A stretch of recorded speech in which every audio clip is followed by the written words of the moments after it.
there was a soldier, there was a commander, there was a conqueror, there was a man that is equal to 1 billion men, the undefeated commander, the undefeated ruler, the undefeated general, the undefeated soldier, the undefeated warrior. He crushed the superpowers of his time. He crushed the Persian Empire. He crushed the Romans. Allahu Akbar. He conquered Iraq, he conquered Iran, he conquered Armenia, he conquered Jordan, he conquered Syria. He became the conqueror of Sham. He became the conqueror of Sham. He was known for his plan of attack.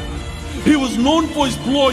He was known for his leadership. He was known for his courage. He was known for his fortitude. He was known for his military expedition. The very man that the prince of Persia would praise him, the very man that the priest of Byzantine would praise him, the very man who broke 9 swords in a battle, the very man that the Messenger sallallahu alaihi wasallam gave him a title, the very man that Abu Bakr radiallahu anh praised, the very man that Umar radiallahu anh praised, the very man, Allahu Akbar, who was undefeated in 100 battles, who was undefeated in 100 battles, who was undefeated in 100 battles.